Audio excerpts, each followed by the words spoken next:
All right. Hello, everyone.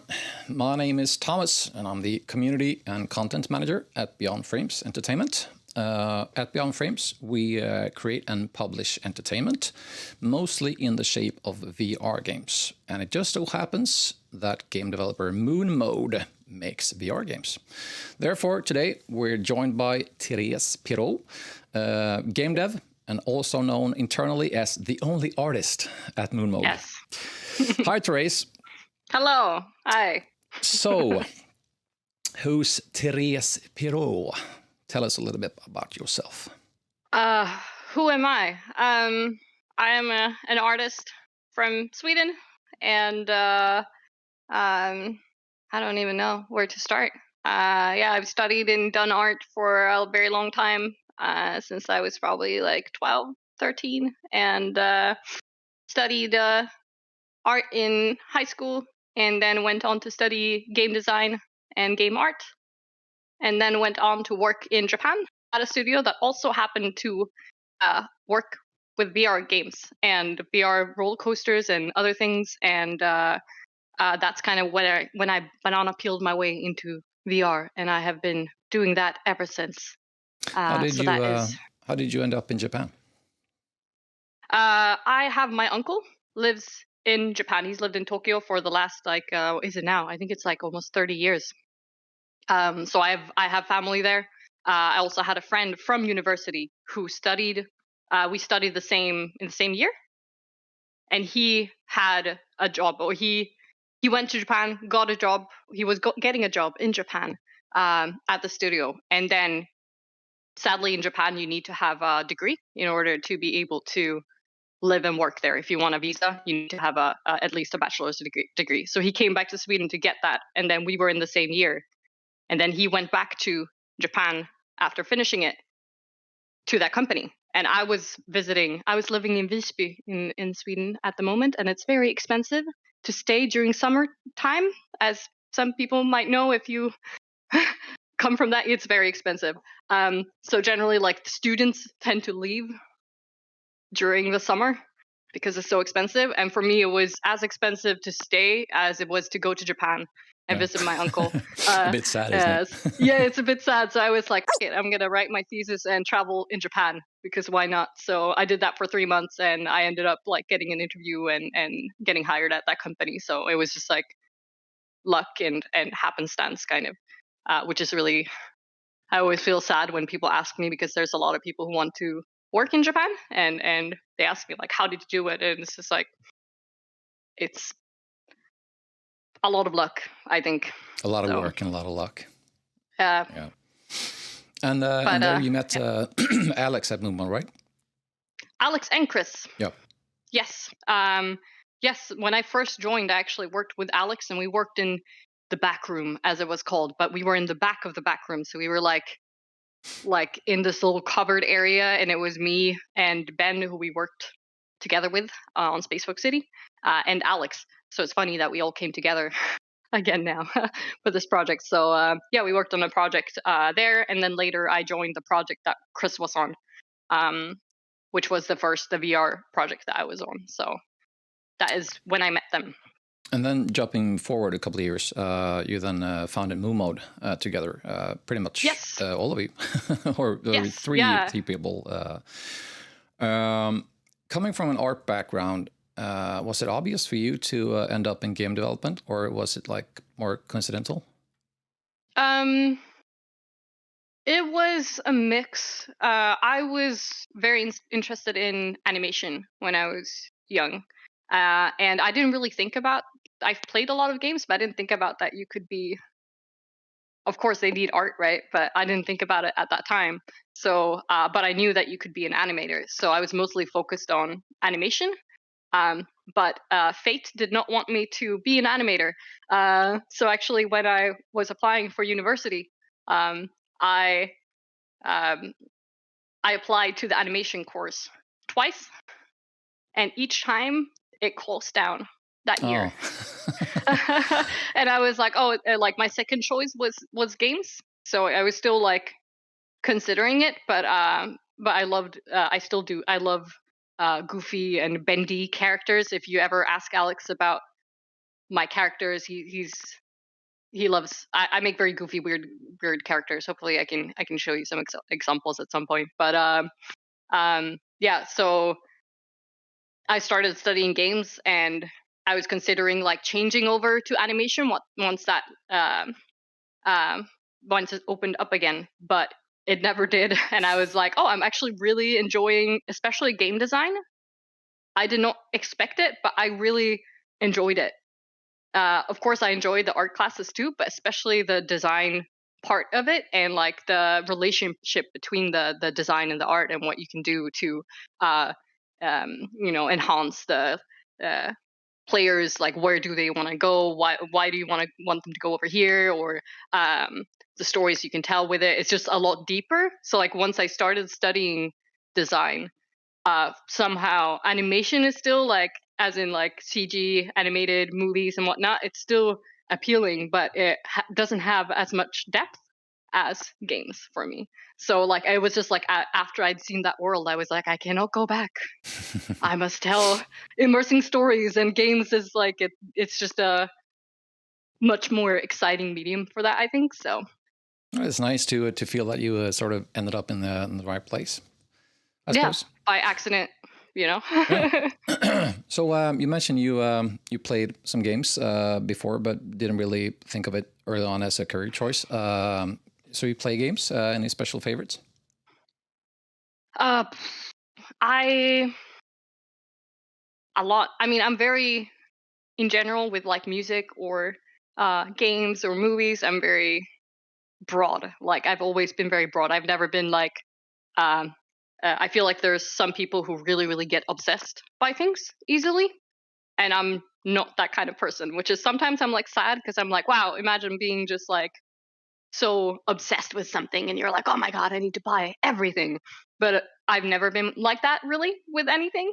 Um Even if I really love things. So anything that I really love, um I really love Undertale. Oh, It's a really good game. an old colleague of um mine is his favorite game of all times, oh probably. really? It's Yep. a very good game. I made Alex play it. He's playing it right now. We probably should So have a conversation sometime about Undertale, because I was one of the few who didn't play through. I started, but oh yeah, really? I had a hard time with this interview is not about me anyway, but I had a hard time getting into the foremost the fighting. I thought the Mm, battles were quite repetitive, but I liked the art style and the humor. It's very Grim Fandango esque. For yes, I those love Grim of you Fandango who as don't well. know it, it's on Steam. You can check it out. Yeah, I actually have the vinyl record of the music, the soundtrack from Undertale. So Also, if do I presume correctly if I would like take a stab that you like like artsy story driven sensitive games, sort of? yes, definitely artsy and weird, I think. But I've also realized, like, for example, Animal Crossing, a lot of people think that I would love it. I don't. I tried it. Due to the similarities in art style with Spacefolk. Right? Yeah. A lot of people, I think, that like Spacefolk City, and like the artist Taylor that we had early on in the project. She liked Animal Crossing a lot, and we were pulling references from it. But even so, like as a game, uh, I like it when there's more structure, more of a game. Like it's very Animal Crossing is very loose. It's very like do kind of what you want, and it's like you play a little bit every day. And I'm like, nah, no, it's not. So I think like it has to be engaging, interesting game mechanics as well. And I think like me and Chris are a little bit similar in that way. That unusual or unique interactions methods are interesting. Like I loved Edith Finch, What Remains of Edith Finch. Even though I'm like, okay, it's a very short game and it's very linear in many ways, but as like a package, it was very well crafted, and like they really play with different interactions for each of these little experiences that you have. Um, so I think things like that. I'm a fan of shorter games as well that like same with like movies. Things tend to like really drag on. And I say this as I'm playing Witcher 3 and Persona 4 right now. Congrats. So I am. I mean, I say that, but then obviously I do like longer games as well because I love those both of those games I've played for a while now and I'm enjoying it. So It's a bit um, contradictory. Yeah. it is. It is.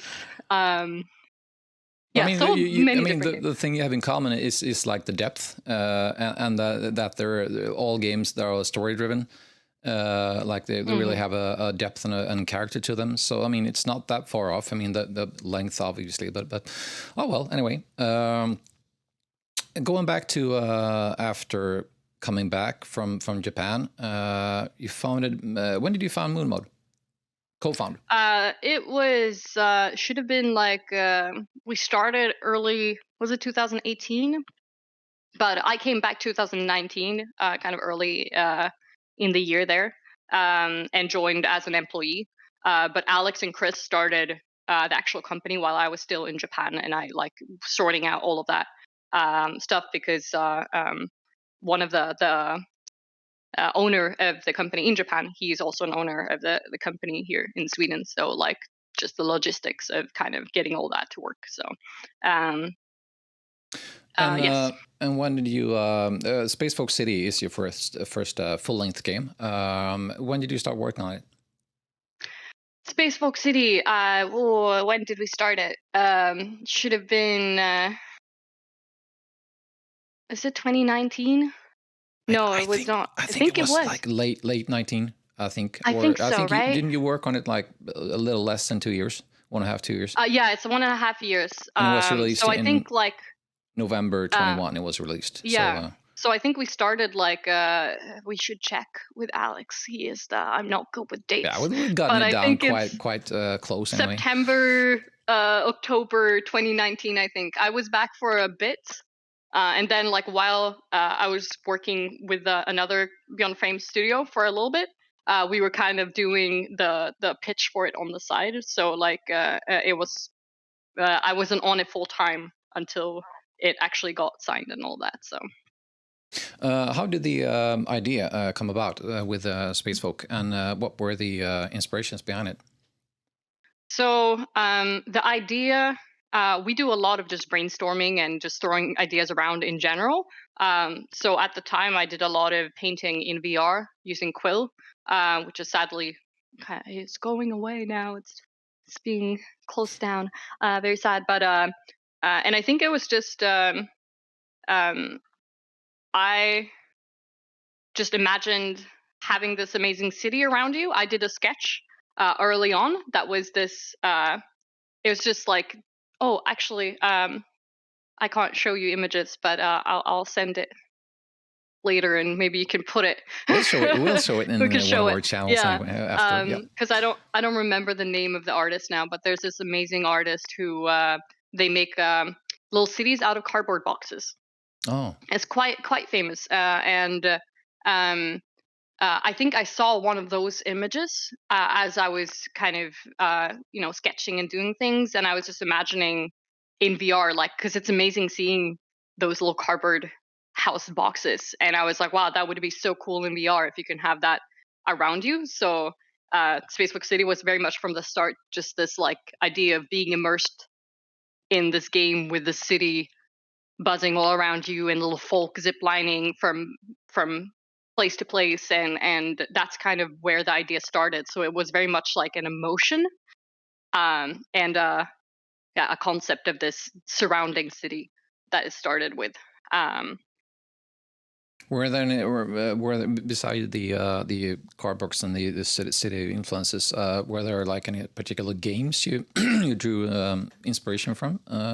Feels like it's pretty close to, I mean, a lot of elements, city builders and the little yeah, goofy bonkers stuff as well.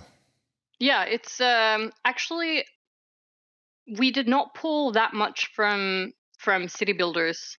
A little bit from like early ones. Like I remember that we talked about not really city builder, but roller coaster tycoon. The early ones, um, which I went back and played them a bunch. and I completely forgot all the pop-ups. Like everything that you do, like when you open a character and you look at them, it's just a pop-up window, and they just keep on coming. So you just end up having like 20 pop-up windows, and I completely blocked that out of my memory. Uh, but that because they had a focus of you looked more at the character, Yeah, it was like very the very people. personal. Yeah. Yeah, and we really liked that idea that it's very much about the folk or the people in the game, and you look at what they're doing and how they're doing, and they're doing things. So it's more about the people than a lot of city builders. It's more about the city, Yeah, a obviously, bit and more you can. sterile. Yeah. Yeah, and you can follow people, but usually they're kind of secondary. They're more like a visual representation and a feedback for the player to see that, oh, things are happening in my city. But we wanted to have it a bit more zoomed in, so it was like a mix of something like The Sims essentially, but a bit less simulatory. So it's like in between these two.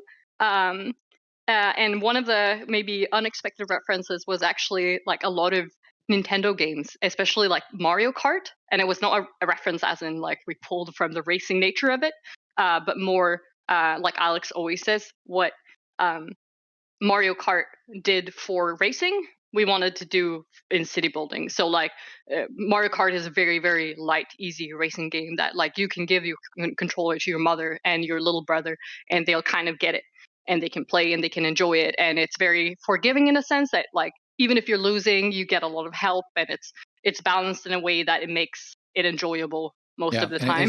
is, and one other similarity is that it shares with Spacefolk is the sort of the overall warm and very personal feel good vibe to it. Yeah. The game design in Spacefolk City is very colorful, and the game has a very warm vibe to it. Do you have a special approach when you start creating? You mentioned you do a lot of brainstorming, but maybe, for example, going into Spacefolk, how did the approach of the inhabitants, the folk as we call them, how did that come about? Do you have any special um approach when you start doing stuff? Just a lot of sketching. I usually make like Pinterest boards, and I collect a bunch of references, and just I'm really weird. Ever since I was a child, I've always been not fond. I tend to like stare into nothingness and just imagine. Like I used to do that for like 4 hours a day, like in um, like just doing it at length. And my mother was always worried. She was like, "What is she doing? She's just sitting there, like staring at this little dot on the wall, And I was just like Where imagining did we go things. wrong? Yeah, exactly. So I think for me, it's really weird. Like I just, yeah, looking at references and sketching, and then like just trying to, like for me, especially for VR, uh, which is like I've mostly worked in VR, so I don't really know, but I assume you do it for the other games as well. But it's very satisfying in VR, like imagining something because you can really imagine it around you, and I think that's experience is very important. So like imagining what it would be like around me. I'm standing here in the middle of the room. What would it be like? What you know? Um, yeah, I think that. But I think also we were very early on, pretty sure about that we wanted a very friendly looking and kind of cartoony, um, kind looking game, because we've always tried to veer away from kind of violence and those things. So we all enjoy making things that are very uh, nice and friendly. So I think with those ideas in mind, and then looking at different references and just imagining things and a lot of sketching and back and forth is how they came to be. All right.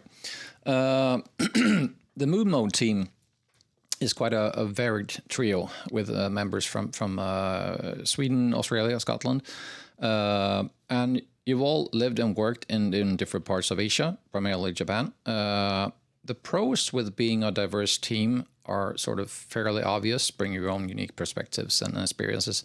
Are there any cons? I think there's always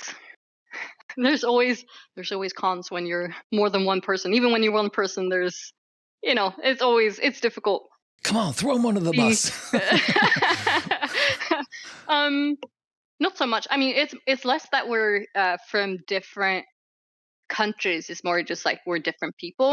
But for me, one of the things I remember, which is not with Chris or with Alex, but with previous colleagues, that one thing that was very surprising to me was um, working with Americans. They have this thing that is like, mm-hmm, which is essentially, I'm listening. But in Swedish, that's like, please shut up, you know? I'm not And interested. it was so difficult for me because like I would talk to my American colleagues and they would keep on using that sound, and I would just be like, okay, I'll talk to you later. I'll just walk away. And they were like so confused. Why, you know? And I talked to Alex. Actually, Alex was a lot of my what I like hooked onto when I first moved to Japan, because he's been traveling a lot, and I was very confused by some of the customs and like why are people doing this and that. So he helped me a lot early on, and he was the one to explain to me like, no, it's just something that they say. It doesn't mean that actually. And I was like, oh, okay. And it's funny because now I live with an American, so now I'm like completely used to it. But that was things like that. I think is more like little things that So culturally more yeah, than personally. yeah, I think so. And it's I mean it's even if it's frustrating, it's also amazing because I love it. Like I love that, for example, the Swedishness. Like we have a lot of you need to all agree and you gotta share it with everyone. Everyone's got to be involved, which was very much when I started out. I wanted to do that, and in Japan it was more hierarchical. So like people would just be like, you don't need to ask everyone. But for us, it was very a lot of independent work. So they would just be like, trust your guts, just do it, and if someone hates it, they will tell you. So like I had to learn to ignore that part of me and just kind of go for it. So I think it's more exciting that there are these parts of us that are very much where we come from in some senses, but that we kind of balance each other out with those things as well. So yeah, in general, it's really good, and I mean that's why we wanted to keep working with each other, because we really enjoy it. So Even before the pandemic, which obviously is a bit special the last couple of years, you worked both separately and more closely in periods of time. What are your experiences from working remotely and in offices, and what do you prefer? um, I definitely prefer being around people, but I also one of the things that I was an agreement, like when I joined Moon Mode, was that I wanted to travel and work. Um, so I also know that knew from the start that I would not be in the office with my colleagues a lot of the time. And even knowing that, I still want to be in an office with other developers. So yeah, for me, I definitely prefer being in an office. Um, in general, I think. But the remote work, I mean, I've done it for many years now. Even before I joined Moon Mode properly, I was still in Japan, but I was the last project we were on. Me and Peter. This was while we were developing Paper Valley. We were still in Japan, and Chris and Alex were in Europe. Uh, and that was difficult at first, but we found ways around it to just use. We used a lot of discourse for like just writing down thoughts, and we kept everything online. So we found ways to work around it, and we're doing that right now as well, as Chris is in Japan still. So um, yeah, I don't know. I'm really used to it, and like when the pandemic started, I'm like, yeah, that sucks, but it doesn't really change. Like for me, it was like, oh well, it's the Been there, same as done that. always. Yeah, Yeah. yeah. So which I guess was good in a way, but I definitely miss being in an office and being around people. I think that would be preferable for me. I think if WeWork was a bit cheaper, then I would probably use WeWork a lot and just use those offices, I think. Going back So to Spacefolk City, what would you say were the most challenging parts in making it? um, I mean, it was like we mentioned earlier, we started kind of late 2019, so it was right before the pandemic hit. And I just said that like it didn't really change that much for me, but for Chris, he was just relocating to Japan at that time. So it ended up being this whole thing in the middle of a pandemic where like our programmer slash designer could not put as much time as he wanted in, which means it was a lot of me and Alex um, alone. And it's quite difficult because I do love game design, but I'm not a designer in core, so to speak. So it was just me and Alex coming up with ideas. And it's quite difficult when you're in a vacuum of like not being able to test your ideas properly because you can just imagine and simulate in your mind what it will be like, but at some point you need to try it, right? Yep. So I think that was one thing, and then the fact that we made a light city builder, which we've never done before, and it was in VR, which was never done before. Like there was a lot of never done befores in this project. So I'm like amazed. Like I'm so happy that we released something. Even though there are bad parts and good parts about it, it's still amazing to me that like we managed to pull it together with this tiny team in the middle of a pandemic and relocations and all of that, and facing all of these unknowns. Um, but yeah, there was definitely a lot of studying and thinking and trying and playing and other games and I think that was challenging. But looking back, it was fun. But at that time, I was completely freaking out. But thinking back, I'm like, wow, that was, we always remember the good parts.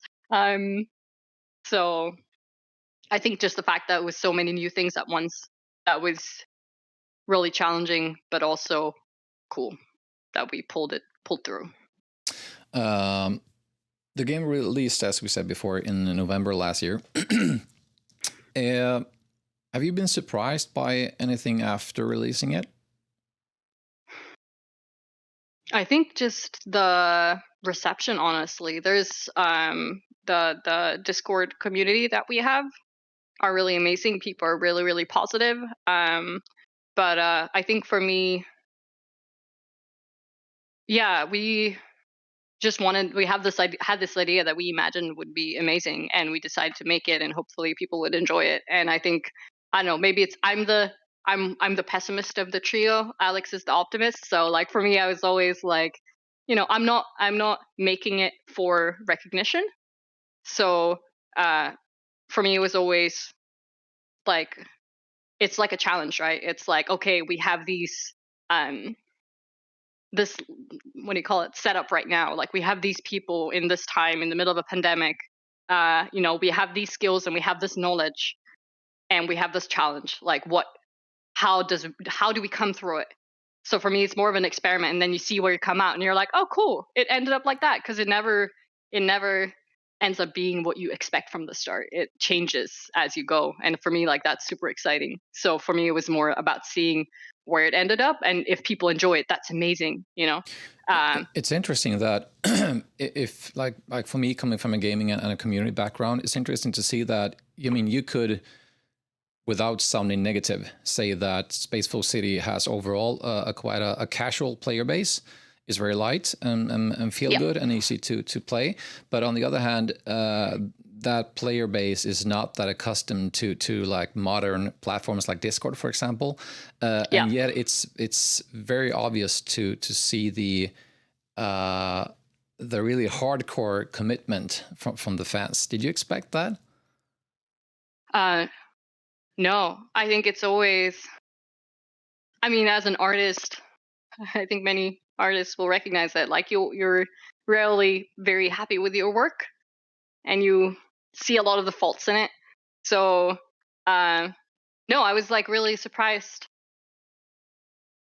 Yeah, just as like how lovely people are. I'm not surprised that people are lovely, but like when people come out and like they just like share the joy, and like it's amazing that people find enjoyment out of what we made. It's what we hoped for, but even so, like there's so much stuff out there, and we just wanted to make something that's slightly different. Like that's why we decided to do something like this. That was, it was quite a gamble for a small company to make something that is so different.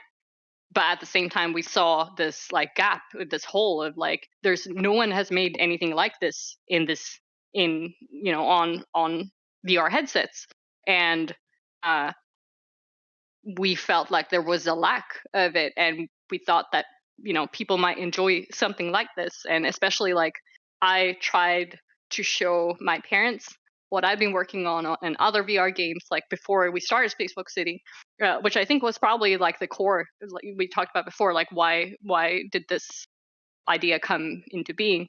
And yeah, I tried to show them, and a lot of the games then and now also are quite intense, you know, and it's a lot of shooting, it's zombies coming at you, and it's like it's getting better now, but at that time it was a very it's not very friendly for people who don't play a lot of games.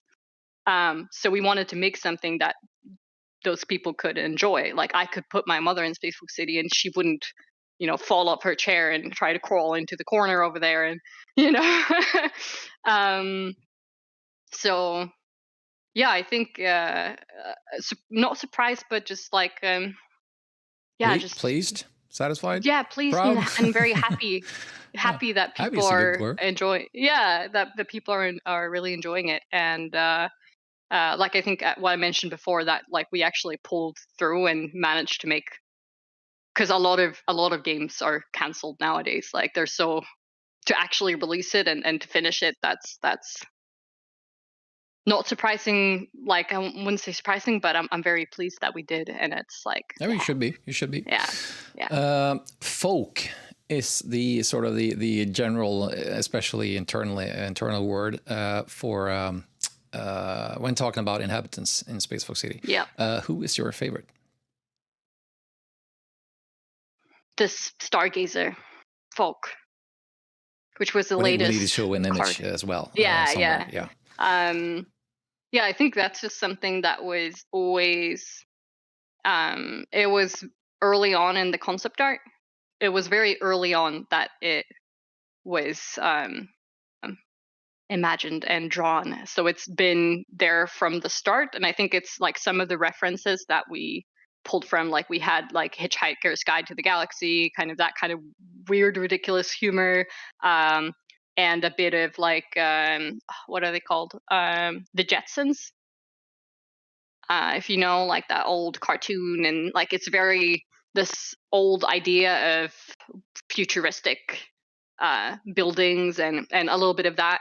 Um, and I think the Stargazer folk is like it's what came out of that. So for me, like it has that history of like I really like wanted to have that folk in, so I was like pushing for it. We had a lot of folk types that were not added. I know Yet. Alex really wanted Yet. yeah, exactly. He really wanted a kung fu folk. Um, I also really wanted a cacti folk, like a little cacti head, and Yeah, like I can see that in yeah, there. yeah. So, but I think it's probably the Stargazer folk. All right. Yeah. If you could work on or create just anything, no holds barred, what would be your dream project?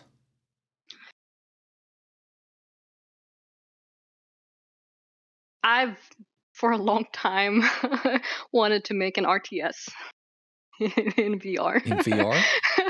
Yeah. Do it. Um yeah. No small feat though. I know. It's okay. I'm like, I'm slowly kind of warming Chris and Alex up to the idea. Slowly as in like it's been 4 years, and like I'm pitching it, they're like that. Pitching it, nah. So but I just think it would be really, really cool and really good in VR. And I think there's a lot of companies that are working on that now. So I'm very excited to see what comes out. Um but I mean it's essentially what I'm doing now is like my dream, because it's more about the creative process of like you don't know what you're going to make, and that's exciting. And I'm hoping to make a lot of different types of games and prototypes, and some will be good and some will be less good. And um yeah, so I think it's more about the enjoyment of not knowing. um yeah, I mean, working with a good in team. terms of the RTS dream, I mean, it's mostly like in VR now, it's mostly more anyway technical obstacles to overcome rather than the ideas. I mean, in a few years, I mean, when sort of the tech specs make a lot of things possible, it's going to be a lot of more advanced games out there in a few years, which makes it very exciting to be working in this field right now. It is, because it's you have to reinvent things because you can't just port them as they are. UI is not very enjoyable in VR, and a lot of text and little things, like it's quite difficult. So you have to come up with new ways of displaying things and interacting with things. So yeah, it's not. I haven't given up on that idea, but I think also I wouldn't want to make a hardcore, like an RTS, to compete with all the super famous AAA stuff that's out there now. That would be take way too long for a small team of 3 people. Sure. But I think something like a Spacefolk City esque kind of lighter version of it would be interesting to try out. I mean, RTS doesn't have to be. I mean, you don't have to. So it's not like our RTSs have to be hardcore. I mean, they can be light as well. It's. I mean, it's a genre. It's a theme. It doesn't. Yeah. I think it's just exciting of this this plane that extends out, and it's all in shadow, and you send out a little, a little rogue, little scout out, and you can see kind of where he's scouting, and then suddenly it's the other player, and they appear, and you can see them physically there.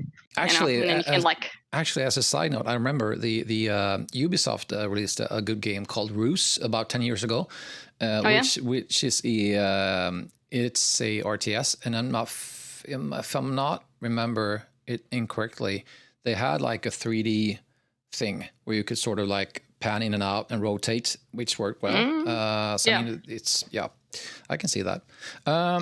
Name a superpower or something about you we don't know or not many know.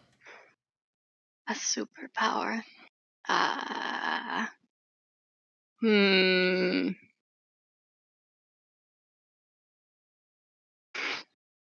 I have to think about this one. Yeah, it's not an easy one, is it? It's not an easy one.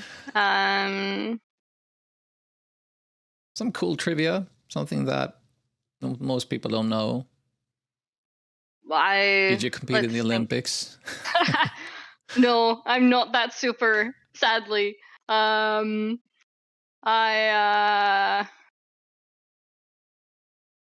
don't know. I love running. Skip it. No worries. Yeah. I've done like long distance running because I love it. Like a lot of people hate running, but I like love it. It's just like it matches with my body so well. My knees hate it, but I just like used to go out running sometimes, and then I would be like, oh, look at the time, and I'm like, oops, I've been running for 4 hours. Gotta go back. Yeah. Because I just like I just keep going. It's great. Yeah. It's you and the Jerusalem rabbit. Yeah. Therése, thank you for your time. Finally, when you go back to work today, what will you be working on? I will be working on a little bit of Spacefolk City stuff. I'm gonna help one of our coders to try to chase down some bugs we cannot reproduce. So I spent my Monday, Tuesday, Wednesday working on something new and exciting. So now I have Spacefolk City caretaking to do for the last 2 days here. So yes. There were some hype and tease there for future content in some shape or form. Maybe. We can't say it. Maybe. Stick around. Can't say, but stuff wink, might be. Yeah. All right. Thanks, Therése. And if you out there like this piece of content, feel free to subscribe and give a thumbs up. And you can find Spacefolk City on the Oculus Store, Steam, and Viveport. And also at Moonmont, we have a very cozy Discord, so jump in. We have milk and cookies. Yes. Links to our socials are below. And with that, we're out. See you guys, and take care.